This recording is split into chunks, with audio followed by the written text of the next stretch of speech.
조치 없이 국제사회의 제재 완화를 기대해서는 안 된다는 점을 북한에 상기시켰다고 미국의 전문가들이 밝혔습니다. 대미 협상을 위한 새로운 지렛대가 되지 못했다는 지적입니다. 안소영 기자가 취재했습니다. 윌리엄 코트니 전 백악관 국가안보회의 러시아 담당 보좌관은 김정은 위원장에 대해 러시아 정상외교는 목적 달성에 실패했다고 주장했습니다. 녹취 코트니 전 보좌관 김 와즈 호핑 댓 퓨틴 because Russia's relations with US are so strained, hoping that Putin will offer some sanctions relief and support for Kim's approach to denuclearization diplomacy, but apparently failed to obtain those objectives.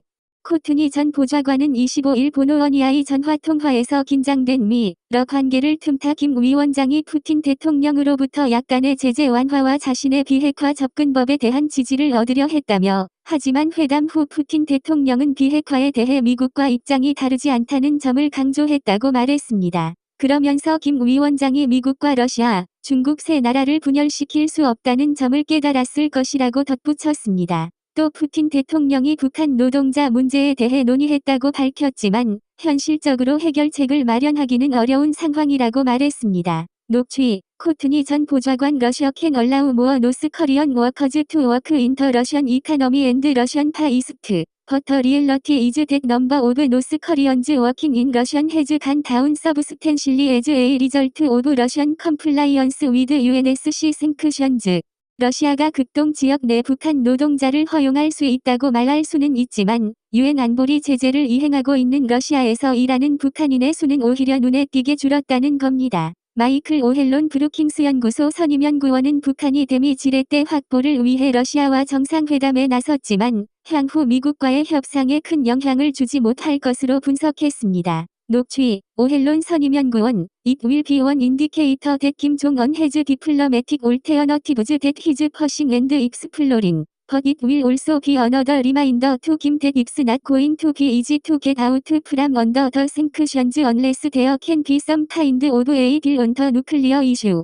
북-러 정상 간 만남은 국제사회에 김정은이 또 다른 외교 대안을 모색하고 있다는 신호를 줄 수 있지만 핵 문제에 대한 합의가 이뤄지지 않는 한 제재 국면을 탈피할 수 없다는 교훈을 김정은 위원장에게 일깨웠을 것이라는 설명입니다. 오헬론 선임연구원은 이어 러시아가 여러 국제 사안에서 미국과 대척하고 있지만 북핵 문제에서만큼은 미국의 노력을 훼손하지 않으려 한다고 말했습니다. 녹취 오헬론 선임연구원 because we are not actually going to war with North Korea. We are trying to prevent nuclear proliferation. We are working to keep some degree of stability.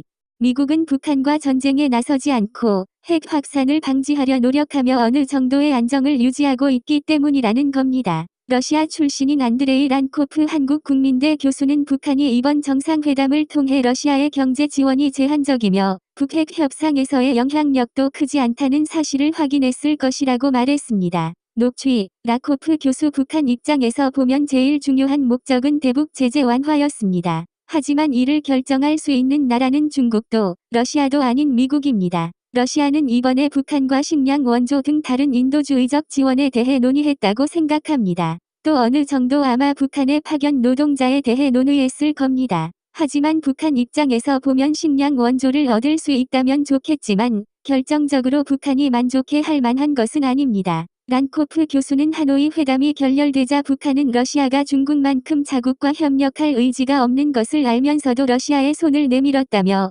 김정은 위원장은 앞으로도 조금이라도 가치가 있다고 여겨지는 나라와의 정상외교를 이어갈 것이라고 내다봤습니다. 푸틴 대통령의 육자회담 재개 주장에 대해서는 한반도에서의 영향력을 확대하기 위한 발언으로 풀이했습니다. 녹취 라코프 교수 러시아가 향후 한반도 동북아 모습에 어느 정도 영향을 주겠다는 의도입니다. 아니면 일반적으로 거의 미국만 할 것 같으니까요. 하지만 전문가들은 과거 육자회담이 실패한 사실을 상기시키며 중국과 러시아의 확실한 태도 변화가 없다면 비핵화 협상을 더욱 복잡하게 만들 수 있다고 우려했습니다. 워싱턴의 민간단체인 민주주의 수호재단의 데이비드 맥스웰 선임연구원은 지금 상황에서 육자회담은 북한을 상대로 나머지 5개국이 협력하기보다 북, 중, 러 3국이 미국과 일본을 상대하고 한국은 중재 역할에 나서려 할 수 있다고 말했습니다. 그렇게 되면 북, 중, 러 3국은 북핵 문제를 해결하려 하기보다 미국의 동북아 내 안보 이해를 약화시키려 시도할 것이라고 말했습니다.